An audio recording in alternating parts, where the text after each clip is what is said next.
What is up, everybody? Welcome back here to Deadlock and Load, episode 24, I believe. My name's Cryptic here with BSJ, as we've got some fun stuff to talk about today. But, Brian, I know you've been a busy boy, so what have you been up to? Just got my first house, guys. By God, I mean we won the bid, so we're signing the papers either later tonight or tomorrow. And getting the date of transfer is July 25th. So moving into my first own place. I have been a renter my entire adulthood. I am also committed to living in the Netherlands now. So this is a lot of stuff, implications, you could say, from this one thing. So yes, been very busy. Just had my girlfriend and I's birthdays. Both of them are very similar dates. So we're doing our little Italy trip for our birthdays this weekend. So a lot of stress, but it's all fun stress. You know what I mean? How's life for you? That's cool, man. I didn't know Yeah. about the Italy trip. That's nice. Little That'll be hiking. fun. We're doing some hiking. Yeah, that'll be good. Yeah, good over here. Been busy. Just finished up TI quals for South America, which was a lot of fun. Um, so that was great. We've got EWC quals starting in 2 days. So I've just been, casting. Then I'll have a little bit of a break. Been playing a bunch of other random games. So getting some time to kind of chill. But I've been playing a lot of Deadlock lately, and so I wanted to kind of bring the some of the stuff that I've noticed after starting to play a lot more, because I took some time off, was playing some games here and there, but I put a ton of time in this last couple of weeks, and I was like, all right, it's time to figure out what has been bugging me in the game, and based on where we've seen Valve take in the updates, there's one particular thing that I want to talk about, which is boxes and golden statues.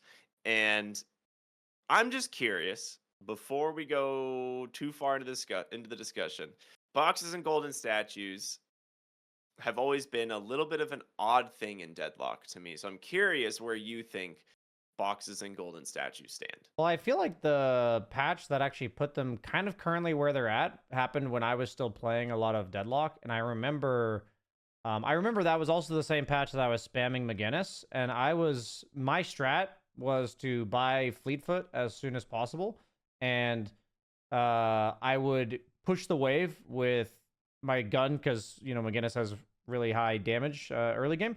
That I'd push the wave and then I would run and go pick up boxes, and then I would go break boxes. I'd break statues, and I felt like at some point they even nerfed it back then, where the skill of the game, the efficiency of the game, especially in the first 10 minutes. Then it got where golden statues buffs were buffed and all that. And late game, it was insanely powerful. But the first 10 minutes, especially, were just a box hunt. It was just how much can I push the wave and leave? And so for me, at the time, I was like, this is fun. I love min maxing. I love, yeah, just how much souls per minute can I get, right? But eventually, after a week or two of it, it's kind of is the point of this game to go on a scavenger hunt, or is the point of the game to shoot people and cast spells on them? And we've talked about that message so much in this podcast, which is we want to shoot people and we want to cast spells on them. So I did get a bit bitter towards boxes as a whole because it just promoted not laning against each other. And then late game, when all the jungle camps were cleared, rather than going high or effectively high ground, going into their base, it was better to just kill a bunch of golden statues because those buffs don't take up slots. So they're just permanent scaling buffs that raise the maximum potential of your hero. And that was the best way to play. And for me, I'm just once again, it's not shooting people and it's not casting spells on them. Yeah. Okay, so I definitely agree. I think the first piece of feedback I ever submitted to the Deadlock forums was the patch that these things were introduced, and I said, I think you need to remove these. I said I don't think that this is good for the game. I says it doesn't provide any actual objective, and it's not a fun game loop experience when you just have no choice but to hit these boxes. And that was the first piece of feedback I ever submitted. This was before the game was available to the public. And over time, it grew on me, and I was like, okay, I get why they keep them. Like it does. There are some nice things about it. But I swear I have gone so full circle on this. I think the number one most game ruining thing at the moment are boxes and golden statues. I think it is legitimately a massive deterrent, like hindrance on the game.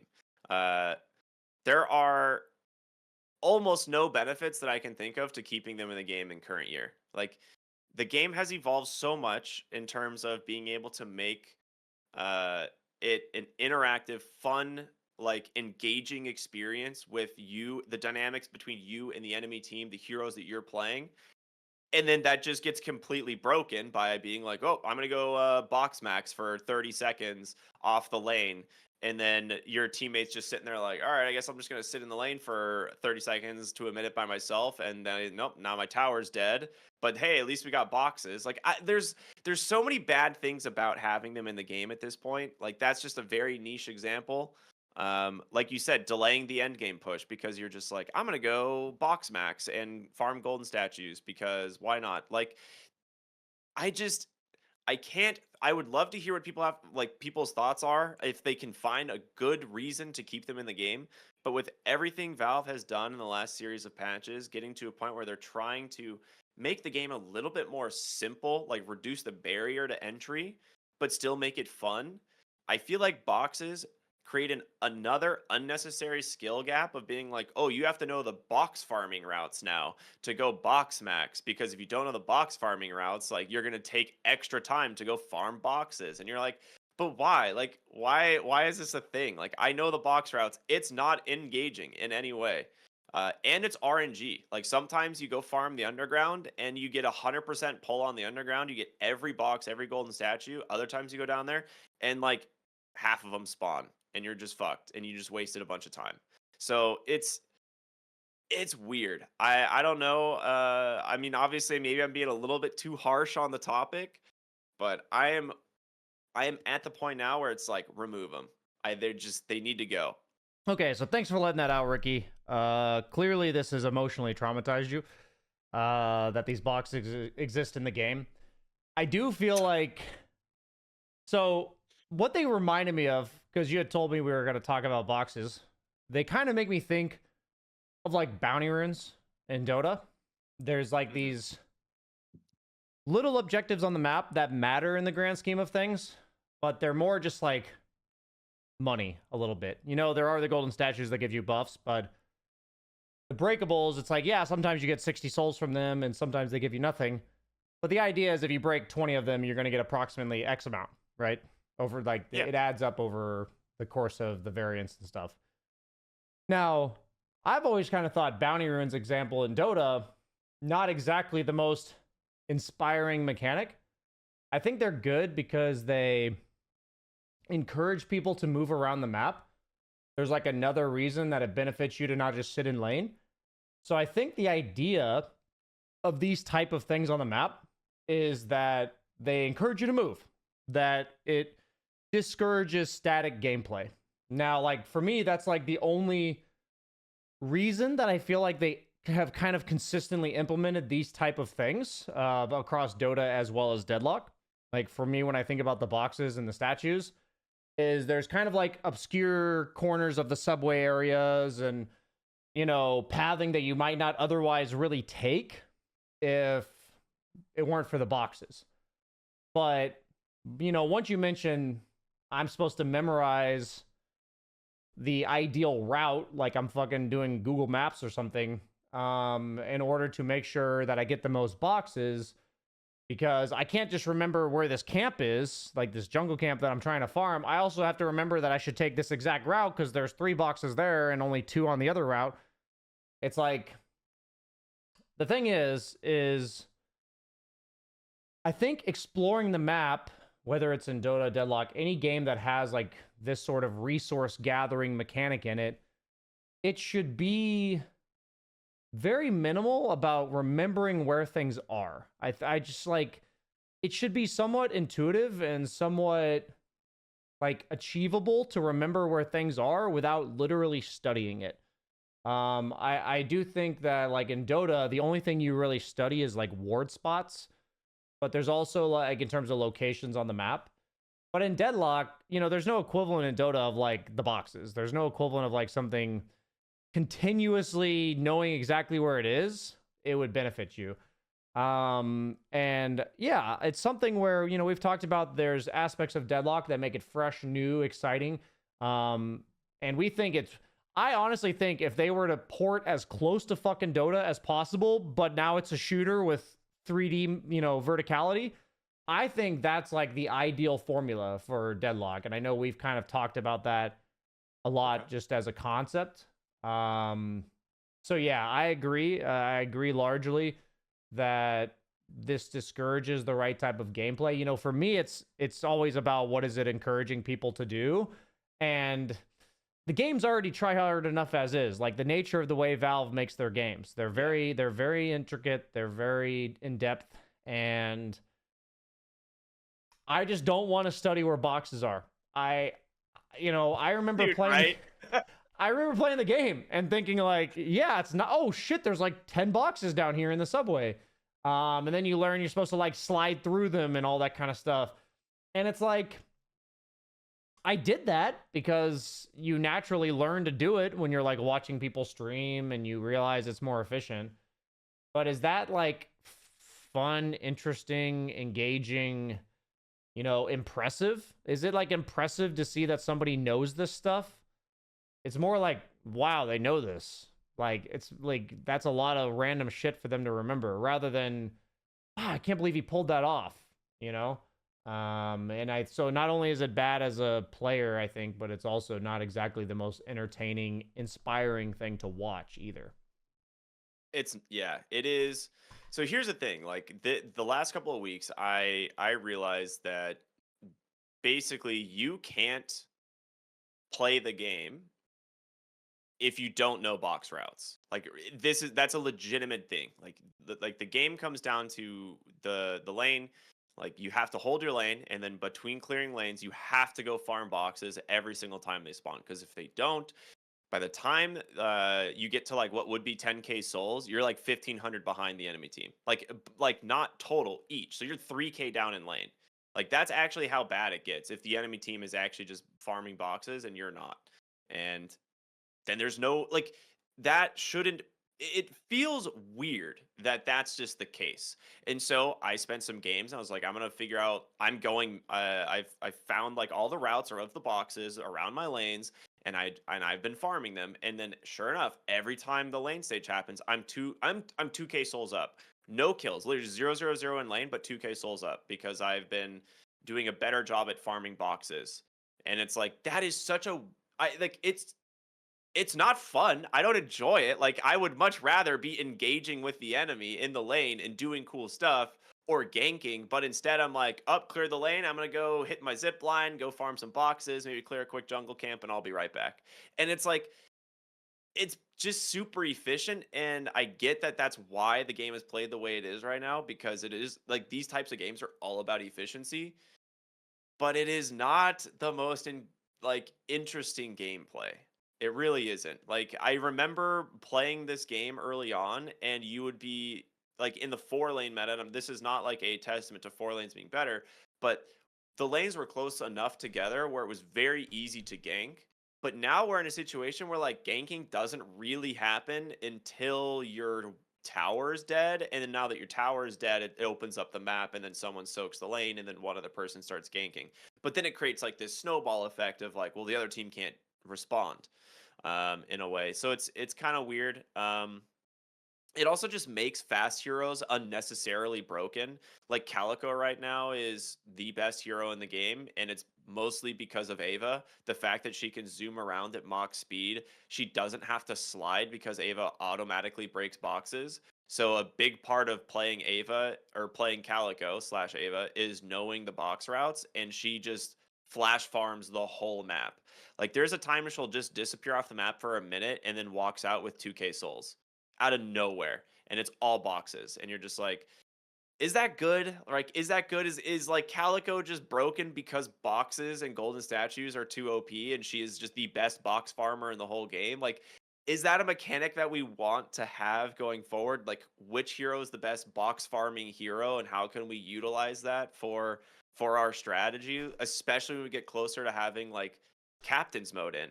Like, this hero is just never going to get allowed to be played ever because boxes exist, and it's like that's a really weird slash like not a great game design decision. I think like I don't know how else to put it. Yeah, so like as you were speaking, I realized what the equivalent in Dota is because you're Ooh, saying cool. what boxes affected your gameplay where you're like, I learned the box routes, I was suddenly winning by 2k and there was 0 0 0 kill score. All of this is just saying that if I don't do this and the opponent does this, then we lose. And this thing is more efficient than killing heroes or damaging heroes and harassing them and taking their tower. I know what it is. What do you I think know it what you're gonna is? say. It's stacking. Yeah, yeah, it's It's fucking stacking. stacking, It's dude. stacking because in Dota, like what stacking is it's like I'm imagining like like a patch ago, it was ridiculously prevalent. It was insanely bad where the four position would spend 90% of their first 6 minutes stacking. I remember Boxy had like 16 stacks at 10 minutes or something because he literally stacked like the two ancient camps like 8 out of the 9 minutes that you could Yep. possibly stack them. And what that does is the opponent carry gets absolute free farm. The off laner loses their lane, and then they take a massive stack, and then they're winning again. So effectively, the opponent's free farming, so they're like, "This is great." And then, so it's like in Deadlock, you're like, "This is great." Calico's, we don't even know where she is. This is great. And then you just like look at the top scoreboard, and you're like, "Shit, she's up by 2k." And it's like in Dota, it's like, "Shit, he's ahead of me by 2 levels." Like, what just fucking happened? Um, so like for me, it's like, what they did in stacking a while back was like, okay, stacks are going to be worth like 85% as much as a normal camp. And then they made it, they're like, okay, now you get 30% bonus if you're the guy stacking. So it's meant to be a way to like inject net worth into the supports, which is still the case. But because you still get 85% and the support gets 30%, stacking is actually more efficient than just farming the camp because it's 115%. So what happened was this mechanic innately wasn't bad, and it's been in Dota for 20 fucking years. But the moment it becomes better than skill-based things that require hero-to-hero interaction, it no longer makes the game enjoyable. Now, if there was a way that boxes could perhaps be more engaging, but also clearly the worst option, but there's something else to consider when you're walking to a camp, for instance. It's like I'm walking to this camp and I might as well kill the boxes while I'm there, but they're something I would never go out of the way to do. Like if that's a bit different than something I have to do. I have to know the min-maxing route. So I don't even know if that's possible. I'm just saying that I think it's because something where that feeling of the alchemist that goes into the jungle and you never see him again and he comes out and he just kills your entire team. It's just not a good feeling. It's been largely ousted from Dota. Like there's very little Yep. of that anymore. So if you're telling me that's like the primary gameplay of Calico and it's almost like unsettling when you don't see somebody that you're supposed to be laning against, I think the whole idea is when I'm in Dota and somebody's not in lane, the only thing they would really otherwise be doing is either stacking or ganking. That's like pretty much the only two things they could be doing early on into the game. And later on into the game, the mechanic of stacking falls off like a rock, right? Like it Yeah. doesn't make sense to stack camps at 30 minutes plus into the game. So the problem that the golden statues and the boxes pose is a unique one in the sense that it is like stacking in the laning phase, but the way it plays out late game is very different. So I guess what I'm trying to say is I think the early game, that's specifically a problem. If they wanted to make boxes something that spawn at like 15, 20 minutes, that's like, another thing worth considering. But then you end up in the whole stalemate of the map. Probably just better to play for these boxes than it is to play for the base. It's one of those where it's like, if it's that complicated, maybe it is just simpler to remove it. But I guess I'm just trying to play a little bit of devil's advocate of what I think that's what they were going for. There has to be something other than laning and ganking, because that exists in Dota, but it didn't really exist in Deadlock other than those, right? Yeah. So I think part of it was early on. It was very easy to build a massive soul lead in the lane. Like denying was almost always gun specific. Like depending on the hero you had, Yeah, if you had a projectile speed and shotgun, all that. Yeah. yeah, gun like shotgun heroes reign supreme in Deadlock. Like Abrams, Pocket, even Seven was good. Like the burst heroes, they always out CS you in lane because they would just deny every single creep. Now compare that to where we are now, where there is a actual advantage for anyone last hitting their own creeps as opposed to denying just on the server side. Like it always Yeah, favors it you. It gives gives you you that a bit extra of a window. window to make sure you get it. Yeah. And now creeps provide souls automatically when they die, not just when you last hit them, right? So there's a lot less of this like massive disparity in souls in the lane that I used to see. Like you can get up on someone if you kill them, which I think is fine. Like that's how lane should go. If you kill the enemy team, you should be up on souls. Like that, I think that's balanced. Of course. Um, but I think back in the day, souls the breakables were like a way to kind of offset maybe having a bad lane where it's like, oh, my lane's really bad. At least I have these boxes or something. So you can get something out of the lane. And like that was the alternative. You're like, my lane is so bad, it's so miserable. I'm getting 0 gold. Like actually, you could shut someone out by thousands of souls in the early days of Deadlock. You cannot do that now. And so back then, you're like, I'm gonna go break some boxes, I guess, because I literally don't have an avenue back into the lane. And we've come a long way to where like that just doesn't happen as much. You can lose by a little bit, but Deadlock is a very rubber bandy game. Like there's a lot of ways to get back into it.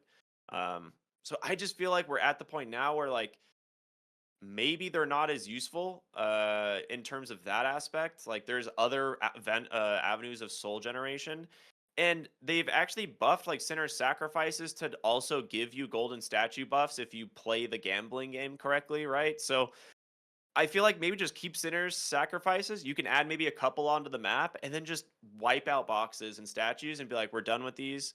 We don't need them anymore. Like it feels weird. Like by the end of the game, like your souls, like over 10% of your souls every game is breakables, which is just in a game where you have 40,000 souls, like 4,000 of that, like a full tier 2 item, uh, is just hitting boxes. Yeah, I mean, Like to some that's just extent, weird. I'd say the center sacrifices are more about like bounty runes in Dota, right? They're just like Yeah. a specific location that's like important enough to consider. And I've seen like high tier deadlock where people are actually like fighting over those and like ganking somebody who's inside of them.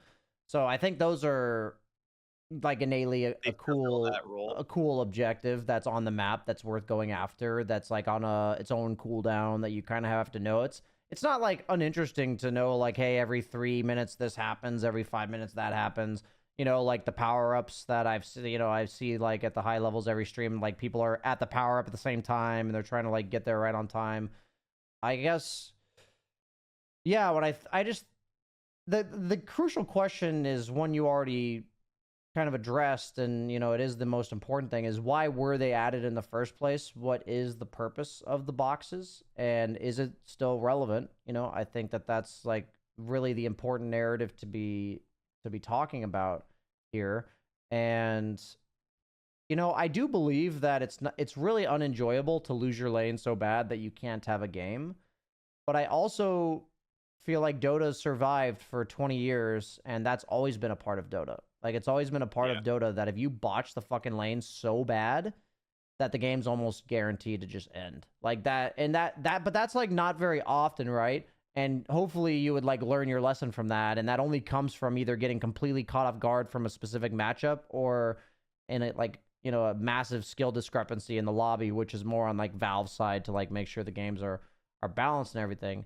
But I guess what I'm trying to say is, if it was originally meant to pad like stompy lanes and give people an option when there wasn't one, it's like I get that, but I don't mind Deadlock being a pretty ruthless game like Dota is. I don't think that people like, I think that's part of what makes Dota a fantastic game, and what makes it so try hard is that if they've made it so that it's easier or it's not as bad, like because of the way that the souls work with the creep or the soul troopers, like you still get the souls if At you're least not 50%. lasting. Yeah. Yeah, so you're still getting something. So it's impossible for them to like completely zone you and get 0. That alone is like a big step compared to like when they originally added boxes, right? So like you obviously want the discrepancy between the perfectly played team soul count at 10 minutes or whatever, like whatever end of the laning phase you want to consider, and the team that lost the lane. You want that to be within a reasonable range. But if I'm triple your souls because I just absolutely dumpstered your ass, I don't think that that should be necessarily like unachievable. Like I think that should be a part of Yeah. the game. I guess I have like a quick proposal slash thought. Okay. So when you load into the Deadlock game, obviously in a pub they don't have like a. I don't know how they exactly do it in like scrims and officials, but like in a pub, you're told you're going to these two heroes are going to this lane, right?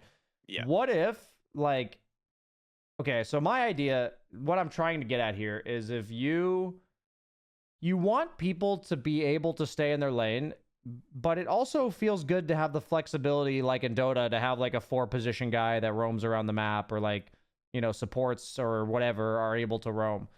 My thought is, what if whatever lane you're designated to play in, you will share the souls with the guy with like a minute buffer from when you leave the lane? Like, say I leave the lane at 2 minutes to go mid and gank. If I will still split the souls as if I was in the left lane. Do you know what I'm saying? So like Yeah, I see what you're saying. I see what you're what saying. you are leaving your teammate in a 2v1 and they're probably going to get denied, so you're only getting half, or you're going to get tower pressure. There's like still a clear, in my head, there's still a clear downside to leave your lane, right? Like it's not just like some free like, oh, we can go quad lane mid and that's like a good thing. It's like you'll then have 2v1s on the side. But the point is I'm like, I want people to be able to leave their lane, but also it's fine to just stay there. Like, you know what I'm saying? It's like an actual Yeah. decision. But like if somebody leaves, I'm not thinking they're killing boxes. I'm thinking, Yeah. hey, mid, careful. Like this guy might gank you. We're gonna pressure this lane. Like I love that in Dota where you see like, oh, the 4-position left. Let's pressure this off laner and take his tower. Like for me, that's like an interesting decision in Dota. That's like an Yeah. interesting awareness thing. And I think what you're saying is where the guy is gone, it like I want it to mean something. Like that person left, they don't fuck themselves by leaving, so they have the choice to leave. But I'm also not wondering what they're doing when they leave. Like there's like a clear reason that they would leave. If Yeah. they were. I think that would be interesting. And it's also hero to hero interaction is why I was thinking about it. Yeah, I'm fine. Like I actually really like the idea of someone like peeling off the lane to farm like a nearby jungle camp and just coming back, because there are camps close enough to each of the lanes to where like you can leave for 30 seconds, go clear a medium like like a smaller medium camp and be back into the lane with like minimal commitment. Like each of the side lanes and the middle lanes have their small camp that spawns at 2 minutes right next to the lane. Everyone farms it the second it spawns. Yep. That's fine. That's just more injection into the lane. It speeds up the game. I think that's good stuff. But being like, oh, boxes are also up. I'm gonna kill this camp, but I'm also gonna leave the lane and go like clear a box route and come back. Like it takes people out of the lane for longer, and it makes the game less There's interesting. a Like I balance there, think, right? You're allowed to like yeah, leave the lane for a certain amount of things, and the jungle camps are like an adequate amount, is what you're basically yeah. saying. Yeah, I feel like if you have a hero that's like fast at clearing jungle early on, like you're just like there are a couple in the game that can jungle clear pretty quickly, then yeah, I think that's a good enough reason to rotate out of lane and then come back. And if you're out of the lane for 20, 30 seconds after you shoved the lane or something, it's fine. Like that's a good macro gameplay to the game. But I also it's then it creates the other scenarios like, oh, are they leaving for the jungle this time or are they ganking? Right. I Yeah. think having those two decisions is great, but when it does come down to efficiency and just needing to build a souls advantage right now, it's gonna come down to all right, we're gonna go farm boxes actually. Um And I don't know. I don't think that there is a good enough reason to keep them in the game. I think some people might argue like, oh, I've already spent the time like mastering these. Like this is a big Yeah, part that of the should never game. be a reason, right? And it's like, yeah, and it's like cool. Games change over time. I think there's other things in Deadlock I want to talk about as well, but like in terms of I don't know. It's not a fun gameplay loop. At the end of the day, that's what it comes back to me, and it's like it's not fun. It doesn't feel rewarding. You're like, I just have to do this, and like I don't. It feels like a chore, and that is not great for the game. Yeah, I think anything that's efficiency based should feel not like a chore, obviously. And I would like to say that when a hero goes missing to go jungle a camp, what's cool about Dota, but it also applies to Deadlock, is what hero is it? If it's a 7, it's probably clearing a camp, you know? If Yeah, it's more like a Mo and Krill, he's probably ganking somebody. It's like, it kind of just depends on that hero's efficiency of clearing camps and what that hero's like. It's like if they go kill boxes, like other than I guess Calico with Ava being able to clear boxes like that, like every hero kind of kills boxes the exact same. There's no like nuance to that. I think that every mechanic in the game, having heroes that are kind of good at it and other heroes that are not, but like with balance, and if there's too many options, then the game becomes impossible to predict. There needs to be enough forks in the road rather than like, choice paralysis, yeah, where, that's what makes these, like, what makes MOBAs is, in my opinion, like thousands to millions of micro decisions. That's something that Deathy talked about a lot as well. And those micro decisions, it may not seem like many choices when you only have a choice of ganking or jungling a camp, but when you make that choice individually, like 15 times a laning phase, there's, 2 to the 15th power of iterations which you could do that, which is like I'm not even going to try to do that number.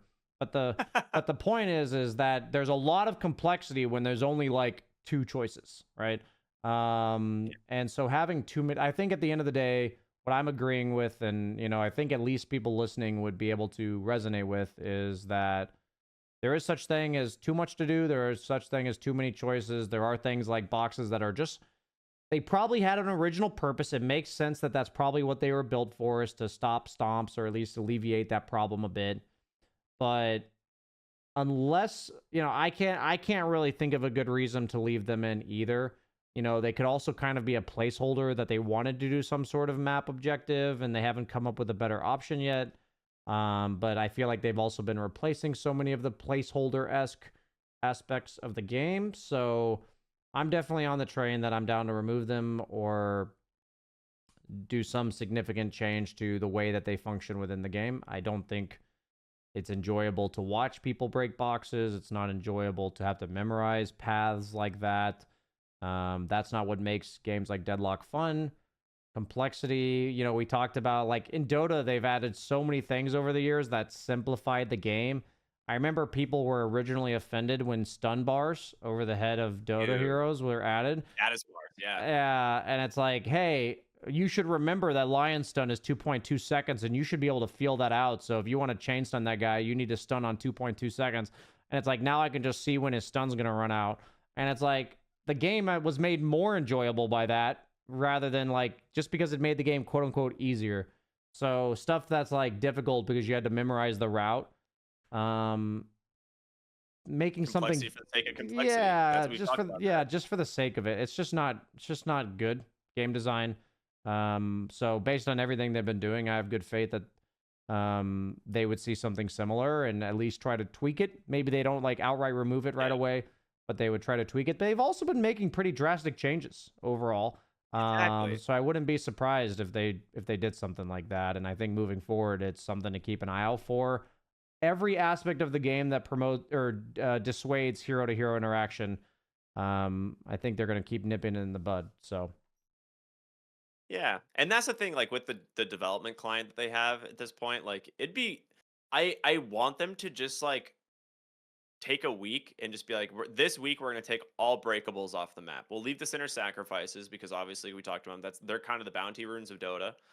Um, or of Deadlock, sorry. But yeah, I think it would be a fun experiment to see how drastically it would change the game, right? Yeah, Because there's sections of the map that are literally that exist for boxes, which I think is weird. that Like is. Yeah. there are just cubbies and holes in areas of the map where you're like, these things only exist here because we've loaded them with boxes and we want people to like go to this weird obscure spot of the map to go get a box and golden statues. And it's like, okay, I guess, thanks. Like, or we could just trim the fat out of the map, right? And make it do whatever you want with it. But um yeah, I would like there to be like a trial week. Just remove all the breakables and see how it affects the game and just the general community feedback. Because this is something that it's like it is a major change, and they've been making, like you said, major changes.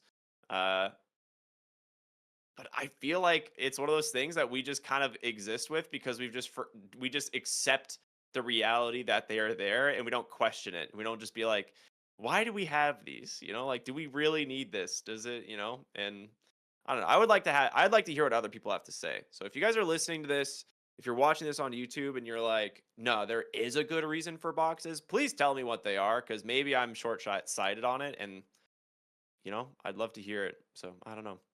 No, I mean, I think overall the point of this type of thing is to create a discussion. At the end of the Yeah. day, even if they don't get removed like you're hoping for, it's like maybe it is just you that dislikes the boxes, No, say so. Maybe you are just like that guy in the meme pictures where it's like who has you like this, and it's like all the people against you. Mhm.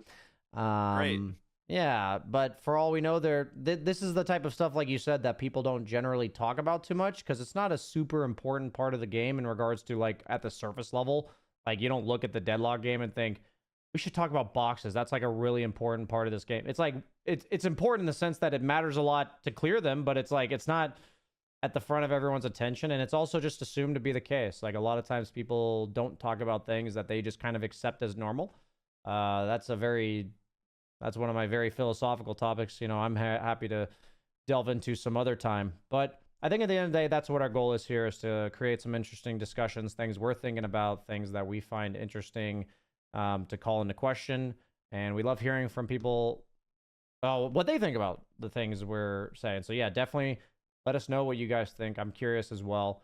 But I think I've said all that I have to say about boxes, Yeah. and it's I So many love that bucks. as gamers we can talk about shit like this for like half an hour.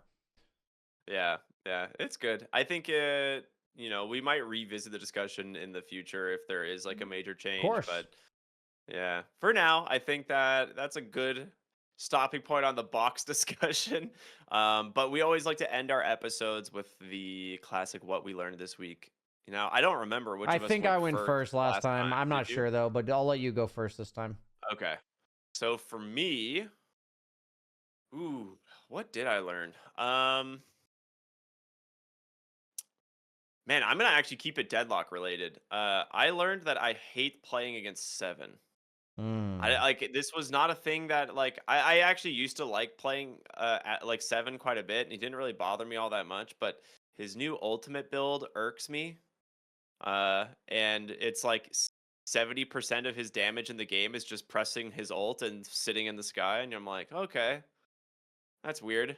So I realized that I hated playing against him last night when we literally couldn't push the base for 2 minutes straight while he just sat in the sky ulting, and we're like, okay, this is fun.